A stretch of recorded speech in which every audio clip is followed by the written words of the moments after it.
আমরা মনে করি আমরা সবকিছু বুঝে সিদ্ধান্ত নিই, কিন্তু আসলে তা পুরোপুরি সত্য নয়। আমরা প্রত্যেকে আমাদের অভিজ্ঞতা, আমাদের বেড়ে ওঠা, আমাদের চারপাশের পরিবেশ এবং শৈশব থেকে শোনা গল্পগুলোর দ্বারা প্রভাবিত হই। টাকা পয়সার ব্যাপারে কেউই পুরোপুরি যুক্তিসঙ্গত নয়, বরং সে তার নিজের অভিজ্ঞতার ভিত্তিতে সিদ্ধান্ত নেয়। ভাবুন তো, একজন ব্যক্তি যিনি 1950-এর দশকে জন্ম হয়েছেন, তিনি হয়তো মহামন্দার সময়কাল দেখেননি, কিন্তু তার দাদা, যিনি সেই সময়ে বেকারত্ব, অনাহার এবং আর্থিক কষ্টের মধ্য দিয়ে গেছেন, তিনি অর্থকে একেবারে ভিন্ন দৃষ্টিভঙ্গি থেকে দেখবেন। তিনি হয়তো সঞ্চয়কে সবচেয়ে গুরুত্বপূর্ণ মনে করবেন, আর তার নাতি, যে স্থিতিশীল অর্থনীতিতে বড় হয়েছে, সে হয়তো বিনিয়োগ ও ঝুঁকি নেওয়ার ব্যাপারে বেশি আগ্রহী হবে। দুজনের টাকা সম্পর্কে দৃষ্টিভঙ্গি আলাদা, কিন্তু এর মানে এই নয় যে একজন সঠিক আর অন্যজন ভুল। প্রত্যেক মানুষ তার নিজের জীবনের অভিজ্ঞতার ওপর ভিত্তি করেই অর্থ সংক্রান্ত সিদ্ধান্ত নেয়। উদাহরণস্বরূপ, একজন ব্যক্তি যিনি 2008 সালের আর্থিক মন্দায় চাকরি হারিয়েছেন, তিনি হয়তো কখনো শেয়ার বাজারে বিনিয়োগ করতে ভয় পাবেন, কিন্তু অন্যদিকে যিনি একই সময়ে খুব কম দামে শেয়ার কিনে পরবর্তীতে প্রচুর মুনাফা করেছেন, তিনি শেয়ার বাজারকে চমৎকার সুযোগ হিসেবে দেখবেন। এটি দেখায় যে আমাদের অতীত আমাদের আর্থিক সিদ্ধান্তকে কিভাবে গঠন করে। সমস্যা হল, আমরা কেউই বিশ্বের পুরো অর্থনৈতিক ইতিহাস ব্যক্তিগতভাবে অনুভব করতে পারি না। আমরা কেবল সেইটুকুনি জানি যা আমরা নিজের জীবনে দেখেছি অথবা আমাদের বাবা মা ও আশেপাশের মানুষ আমাদের শিখিয়েছেন। কেউ যদি ধনী পরিবারে জন্মায়, তবে তার কাছে অর্থ নিয়ে বিশেষ দুশ্চিন্তা নাও থাকতে পারে, কিন্তু গরিব পরিবারে জন্মানো ব্যক্তি অর্থ সঞ্চয় ও খরচের ব্যাপারে সম্পূর্ণ আলাদাভাবে ভাববে। এই কারণেই মানুষ ভিন্নভাবে অর্থ ব্যবহার করে। বোঝার মতো বিষয় হল, কেউই নিজের মতে ভুল নয়। একজন গরিব কৃষক হঠাৎ কিছু টাকা পেলেই তা হয়তো সঙ্গে সঙ্গে খরচ করে ফেলবে, কারণ সারা জীবন সে কষ্টে ছিল এবং হয়তো মনে করে সুযোগ পেলেই এখনই উপভোগ করতে হবে। দুজনের দৃষ্টিভঙ্গি আলাদা, কিন্তু এর মানে এই নয় যে কেউ পাগল। আমরা প্রায়শই অন্যদের আর্থিক সিদ্ধান্ত দেখে তাদের বিচার করি। যেমন কেউ লটারি জিতে দ্রুত দেউলে হয়ে গেলে আমরা ভাবি সে কত বোকা, কিন্তু আমরা বুঝি না যে সে কোন আর্থিক পটভূমি থেকে এসেছে। তার জন্য হঠাৎ এত বড় অঙ্কের টাকা পাওয়া ছিল ঠিক যেন কাউকে না শিখিয়ে মাছ সমুদ্রে ফেলে দেওয়া। সে জানত না কিভাবে এটি সামলাতে হবে। একইভাবে কিছু মানুষ প্রচুর টাকা উপার্জন করেও সবসময় ভয়ে থাকে যে তারা এটি হারাবে, কারণ শৈশবে তারা এমন পরিস্থিতির মধ্য দিয়ে গেছে যেখানে অর্থের অভাব তাদের জীবনে গভীর প্রভাব ফেলেছে, ফলে তারা কখনো স্বাচ্ছন্দ্যে খরচ করতে পারে না। অন্যদিকে কিছু মানুষ অর্থকে খুব হালকাভাবে নেয় এবং প্রয়োজনের চেয়ে বেশি ঝুঁকিপূর্ণ সিদ্ধান্ত নেয়। বাস্তবতা হল, আর্থিক ব্যাপারে কেউই পাগল নয়, প্রত্যেকেই শুধু নিজের অভিজ্ঞতা অনুযায়ী ভাবে এবং কাজ করে।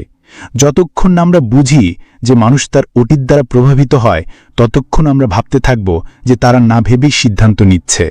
কিন্তু যদি আমরা অন্যের দৃষ্টিভঙ্গি বোঝার চেষ্টা করি, তবে বুঝব যে প্রত্যেকে নিজের দিক থেকে ঠিক।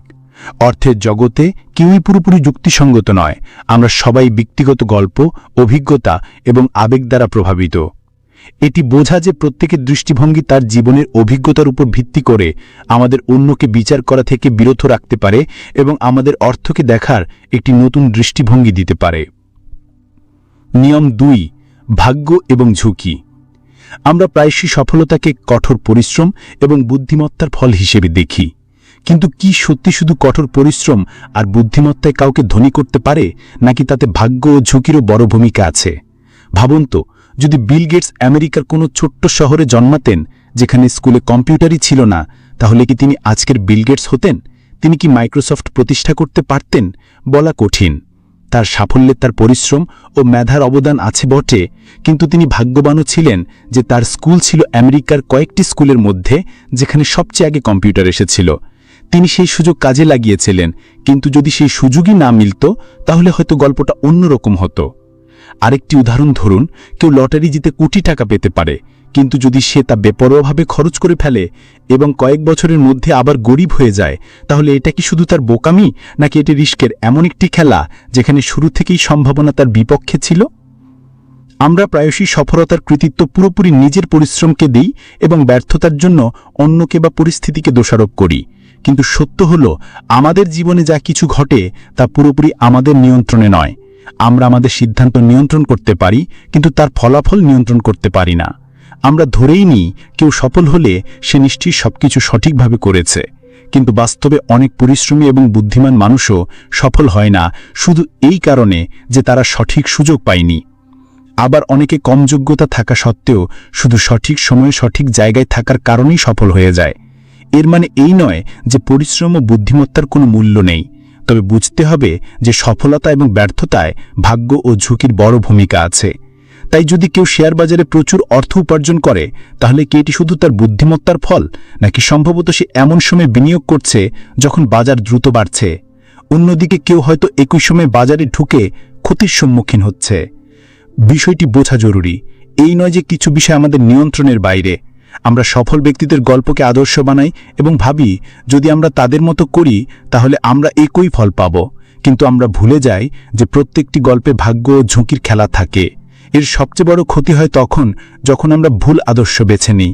যদি কেউ শুধু ভাগ্যের কারণে সফল হয়ে থাকে এবং আমরা তার নকল শুরু করি, তবে আমরা ব্যর্থ হতে পারি। তাহলে কি করা উচিত? প্রথমে বুঝতে হবে যে সফলতা বা ব্যর্থতা শুধু ব্যক্তির গুণাবলীর কারণে হয় না। অন্যদের গল্প মনোযোগ দিয়ে বিশ্লেষণ করতে হবে এবং বোঝার চেষ্টা করতে হবে তারা ভাগ্যবান ছিল নাকি তাদের কৌশল সত্যি কার্যকর ছিল। এছাড়া নিজের সাফল্যকে পুরোপুরি নিজের পরিশ্রমের ফল মনে করে অহংকার করা ঠিক নয়। হতে পারে আপনার সাফল্যও ভাগ্যের বড় ভূমিকা ছিল। এবং সবচেয়ে জরুরি বিষয় হল অন্যের ব্যর্থতাকে পুরোপুরি তাদের বোকামির ফল ভেবে বিচার করা উচিত নয়। হতে পারে তারা সবকিছু ঠিক করেছিল, কিন্তু শুধু ভুল সময়ে ভুল জায়গায় ছিল। জায়গা, ভাগ্য এবং ঝুঁকি আমাদের জীবনের এমন দিক যা আমাদের নিয়ন্ত্রণে নেই, কিন্তু যদি আমরা এগুলোকে বুঝে নিই তাহলে আমরা আমাদের আশা আরও বাস্তবসম্মত করতে পারি, আমাদের সিদ্ধান্তকে আরও ভালো করতে পারি এবং অন্যদের প্রতি আরও বেশি সহানুভূতি রাখতে পারি। নিয়ম ৩: কখনোই যথেষ্ট নয়। টাকার দুনিয়ায় এক অদ্ভুত ফাঁদ বিছানো আছে, আরও বেশি পাওয়ার আকাঙ্ক্ষা। কেউই বলে না যে আমার এখন যথেষ্ট আছে, আমি সন্তুষ্ট। সেটা একজন কোটিপতি হোক বা সাধারণ চাকুরিজীবী, সবাই এই দৌড়ে আছে। কিন্তু এই দৌড় কি কখনো শেষ হয়? এর সবচেয়ে আকর্ষণীয় গল্প বলেছেন রাজনীতিবিদ ও বিনিয়োগকারী জন বোগল। তিনি বলেছিলেন, একবার দুই বিখ্যাত লেখক কার্ট ভনেগাট এবং জোসেফ হেলার একজন কোটিপতির বাড়িতে দেখা করেন। ভনেগাট মজা করে হেলারকে বলেন, তুমি জানো কি, এই কোটিপতি একদিনে এত টাকা কামায় যতটা তোমার বেস্ট সেলার বলি ক্যাচ 22 সারা জীবনে আয় করেছে।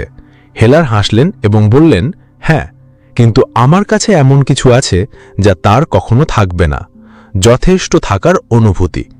এই অনুভূতি খুব কম মানুষের হয়। টাকা কামানোর ক্ষুধা এত বেড়ে যায় যে কেউই ভাবে না এবার যথেষ্ট হয়েছে। এটা শুধু গরিব বা মধ্যবিত্তদের নয়, কোটিপতিদের মধ্যেও দেখা যায়। ভাবুন তো, কিছু ধনী মানুষ যাদের কাছে এত কিছু আছে যে তাদের পরবর্তী 7 প্রজন্ম আরামে বাঁচতে পারে, তারাও আবার বেআইনি উপায়ে আরও টাকা কামাতে চায়।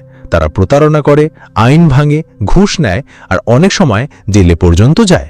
তাদের কি টাকার প্রয়োজন হয়? না, আসলে তারা যথেষ্ট অনুভব করতে পারে না।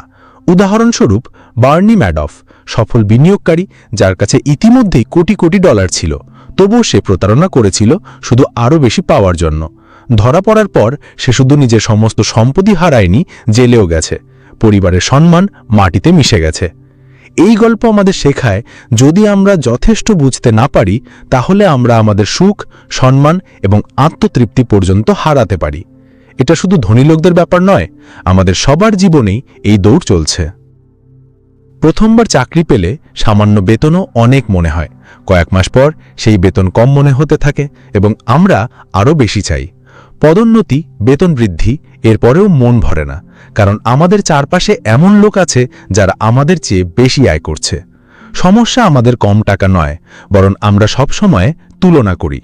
আমাদের যা আছে তা ঠিক লাগে যতক্ষণ না অন্য কারো আমাদের চেয়ে ভালো করতে দেখা যায়।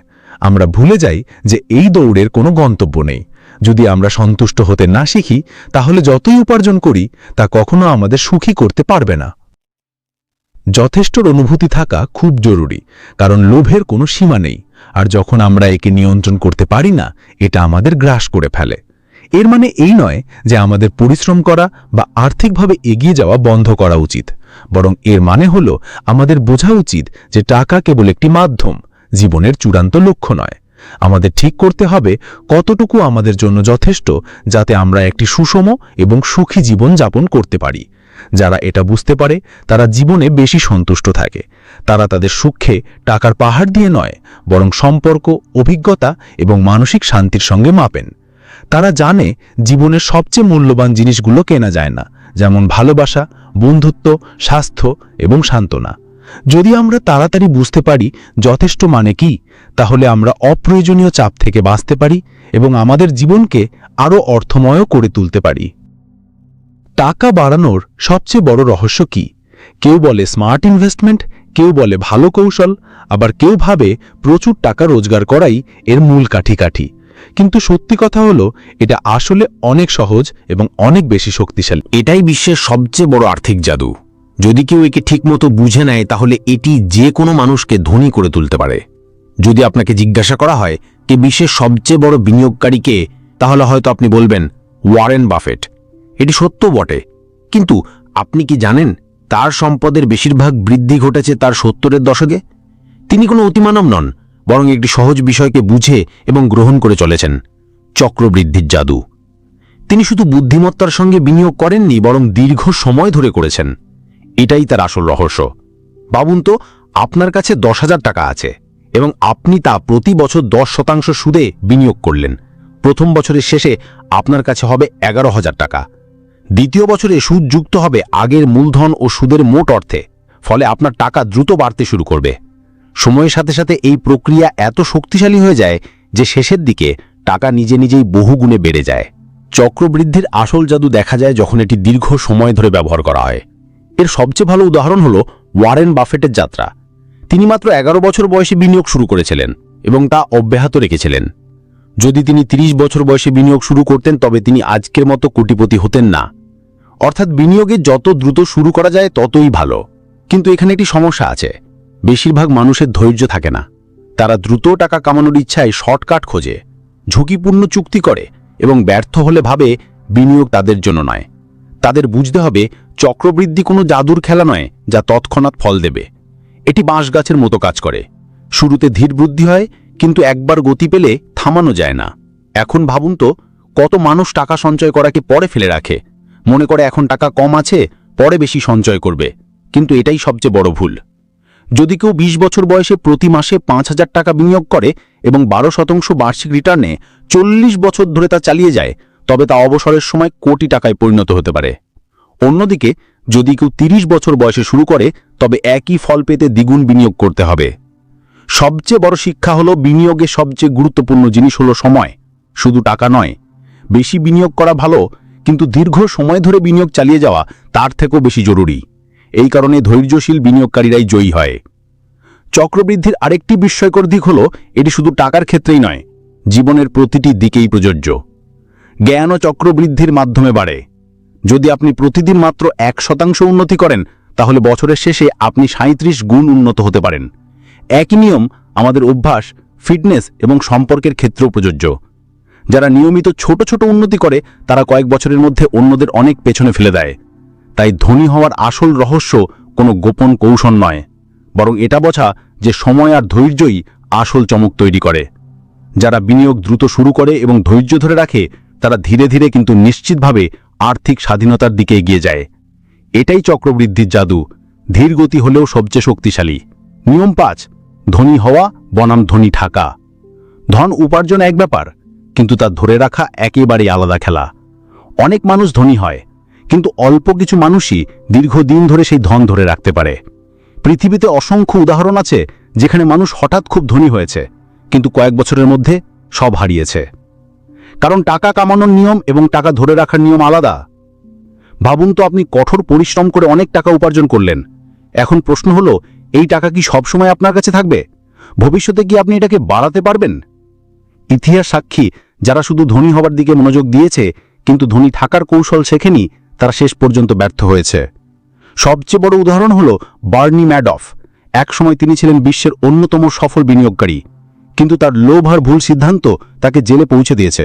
ওদিকে ওয়ারেন বাফেটকে দেখুন, তিনি শুধু ধনী হননি, বরং নিজের সম্পদ ধরে রাখতেও পেরেছেন।